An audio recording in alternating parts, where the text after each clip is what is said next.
This is the greatest dually of all time. And we're not talking about towing capacity wise, we're just talking about just for sheer looks. This thing looks so sick. I love the Mega Dually, the greatest truck of all time. And I borrowed it from Larry H. Miller, Chrysler Jeep Dodge Ram in Sandy, Utah. It is available for sale. Be sure to ask for Jan. Let's go and check out the window sticker so you guys see options and features on this build. At the very top is the description. And here's base price at $78,845, not including the dual rear wheels. Short listing of your standard equipment here. Starting off the option is that black paint, which is a pearl for $245. Towing tech group is a must because it gives you the 360 camera views on the outside. Cold weather group, max tow package. This one also has the Laramie level 2 equipment group for $48.95. Flat cab length painted running boards, you guys see there, has the dual rear wheels for $14.95. Transfer case skid plate shield, dual alternators with destination at $19.95 with a total price of $96,320. This is probably one of the coolest trucks you can buy today, and they're sold in such low volume, but you see quite a bit of them. I see one at least a month. And it's such a cool build. Not everyone needs to tow 30,000 pounds, although this truck I believe can tow that much. But the reality is, if you're someone who lives with a dually day to day, you don't really need a long bed truck. This truck gets the job done, and it's so easy to drive around a small parking lot like that I come to over here. Now with that being said, for 2025 they did refresh the front end. So you have these projector style headlights. You still have these carryover reflective style fog lights, front parking sensors. Night Edition just really completes the look of this truck. With that Sport Performance hood, painted bumpers, blackout, woo, it hits hard, for sure. It really does. Black recovery hooks down below. And this is the only truck that has active grille shutters for dually. The other three don't do that. Now, that hood scoop is not functional, but you do have the heat extractors off to the side. And then here is your suspension. Tires. These are the Nexen Rodian HTX RH5 tires. It's going to be a 235/80/17, which is a typical size for these tires. And in case you care to see the capacity, 3,085 pounds for single. For dual setup, it's going to be 2,835 pounds, 80 psi cold. And again, the biggest mistake I think dually owners are going to make ordering their truck is not opting for the upgraded tires you can get. I believe they're a Goodyear tire. Really quickly, I could have sworn to upgrade the Nexens to the Goodyears was like $295, but it shows $995. So I don't know if that's really worth it. That just goes to show you how bad the Nexen tires are. You guys see have that blackout with that machined look around the holes here. Looks great. All your blackout for the badging. Mirror caps have the black too. You have your stationary lights, turn signals, backup lights, top and bottom mirrors, power and heated. The other two don't power this nor heat this. You have cameras here. I would skip these guys too. If you can get the power to pull running boards, I believe they're only $995, so that might be a better upgrade personally. Now, if I were to get a mega cab dually, I would get a limited because I want the fender flares. I'm just being honest. That's the only thing this truck is missing. Now, in the comment section, who's gonna hate on my mega cab dually? Who's gonna say this is an ugly truck? That's a lie. This truck looks so good. It looks like a semi truck, right? That's what it looks like to me. I said 5.5 bed. This is a 6'4" bed, excuse me. And the only negative thing I will say about this truck, you cannot get the 50-gallon fuel tank with this dually. That does suck. You have to get a long bed. So that's the only negative there, right? Only negative. But yeah, 32-gallon fuel tank. This is bigger for 2025, so 7.5 gallon there.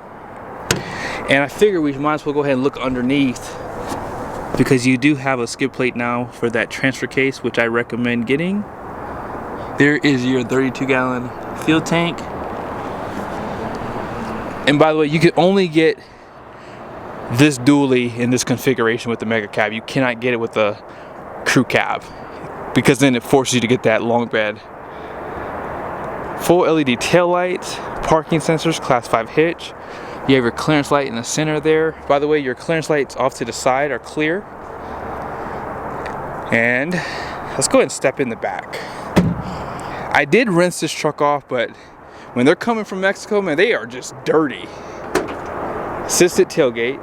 It's not powered. And of course, you're going to need that slider hitch with this one too, right?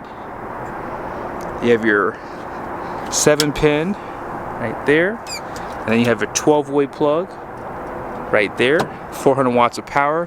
Hopefully they make the, was it the 2 kilowatt or 2.4 kilowatt available soon. Can't wait to test that out.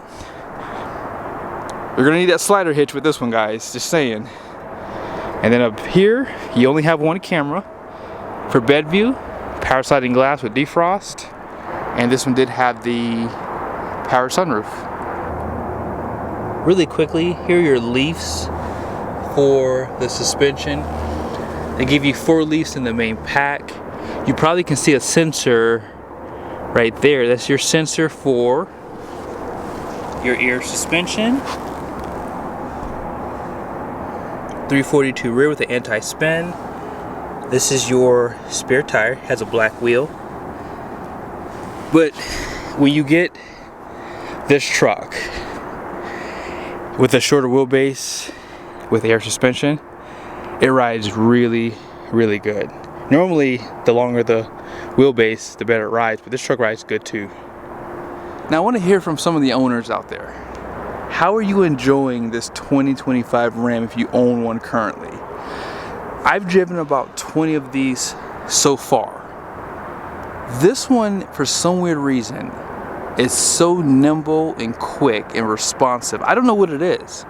I've driven one other dually, this being the second one. I've driven multiple 25 and 3500 single rear wheels, but this one, off the cuff, when you hit the gas, it just goes.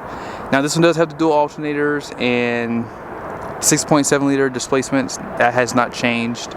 They also use glow plugs now. They have a new intake manifold. They got rid of the grid heater. You have better serviceability. You have your dual fuel filters right here. And on this side, you have your oil filter. Easy to change out. 430 horsepower, 1,075 pound-feet of torque.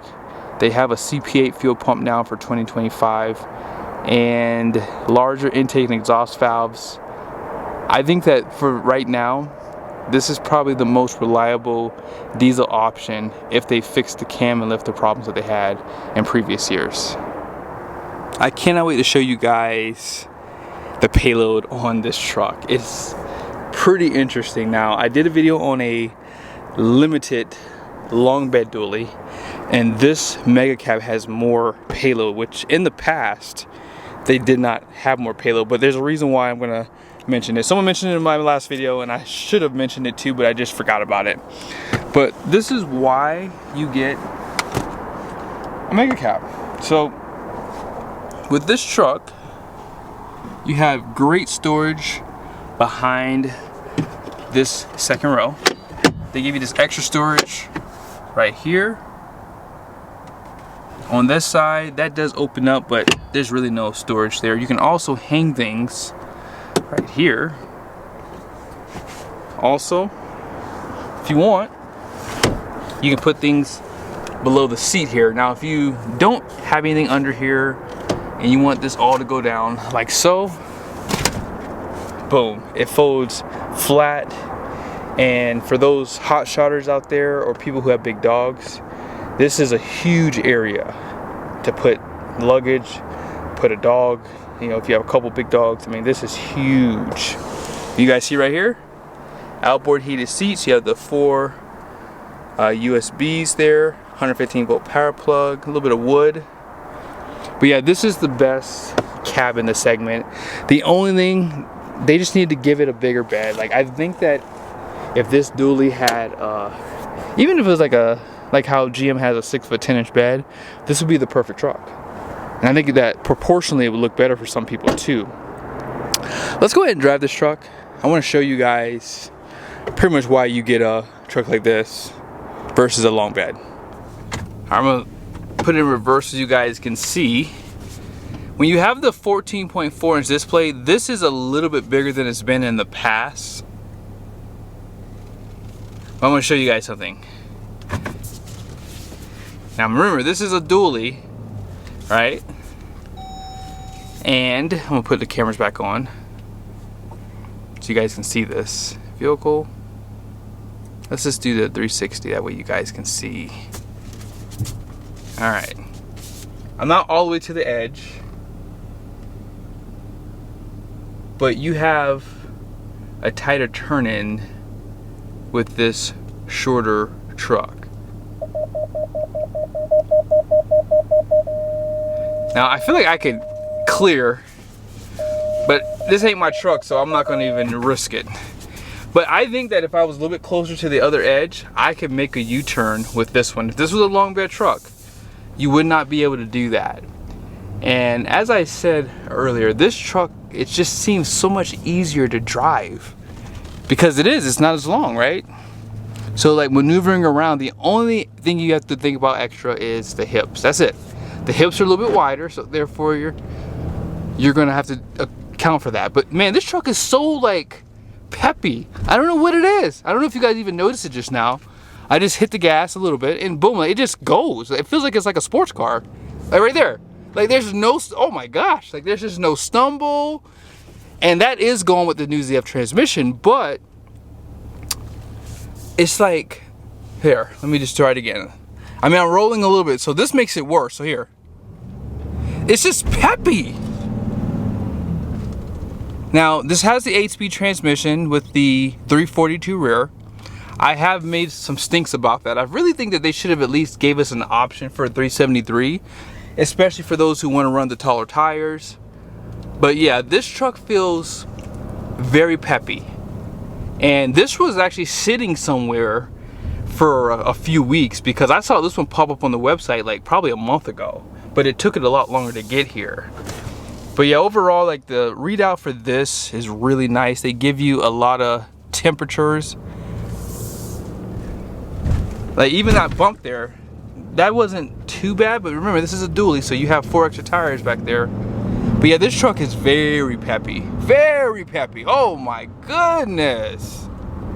Brake feel is nice. Steering is a little too loose for me. I don't know what they've done differently, but the steering is not as nice as it's been in the past. One thing I like to mention, living with the older Cummins Eisen setup was so hard to do in the city. That's not the case with this new powertrain and transmission. It's just not. And I think that Ram has nailed this truck having air suspension. That makes it ride so much better. And listen, with this having the shorter wheelbase, I don't even notice that this has the dual rear wheels until I hit like a bump. The only thing I'm hating about Ram trucks are the worst when it comes down to optioning and packaging their trucks. Ram, Tim Kuniskis, please go over to GM, check out how they do their trucks. I could easily go buy a GMC Sierra HD off the lot because the way they package their trucks, you just get everything. Like you get the heads-up display, you get this screen comes standard on theirs. That typically you just add one package and boom, you have this. I think 360 comes standard on most of their trucks, especially when you get a Denali, and this is a competitor with that truck. They just suck right now. Ram, if I have to buy a Ram truck, I gotta order it. I won't buy a Ram for me personally because of how they package their stinking trucks. Now this one is almost perfect. It's just missing that camera for this guy, and that's really it. And like I said, I really think they should probably consider, oh, I like that. That's so nice. Look at that. But yeah, I really wish they would consider, you know, just adding every option available with these trucks because there's just a few things missing, but they do a good job overall. I would like to see those fender flares as a standalone option for Laramie. I'm just saying. That's like the only thing that the Laramies don't have that I would want, and which would push me up to a limited. But when you think about the price of this truck at $96,000, was it $320? This this is it right here, guys. I'm just saying, this is it. I think that for the money, see, this camera is actually a little bit clearer. I wonder on the you know, I might have to show you guys. I did a video on a Rebel, and the camera was very grainy. Maybe it was dirty, but this truck is dirty too. I washed it off a little bit, but it's still dirty. But yeah, that camera view was a lot clearer on the 14.4. That had a 12-inch. But yeah, I don't know. I think that if you're in the market, this is a truck here, guys. I'm going to show you the towing capacity. You're going to see the payload here in a second. This is the truck. Here's the front gross axle weight rating at 6,000 pounds. The rear is 9,750 pounds. They don't change that with the Mega Cab dually. Gross fuel core rating is going to be 14,000 pounds. 17 by 6 wide wheels. And all in payload is 5,094 pounds. You guys see the tire pressure, 80 out front, 65 in the rear. So I'll show you guys the towing capacity here too. I think if you need a big truck, but you don't want that big truck problem, this is the next best thing. Having the air suspension and the shorter wheelbase, the truck still rides great and is so nimble to drive around parking spaces. It's easy to park. Yeah, it's gonna be a little bit wider, but honestly, I think for the most part, most places have wide enough parking spaces, and because of the wide hips, you can always take up 2. But I think for the money, this truck is actually not too bad.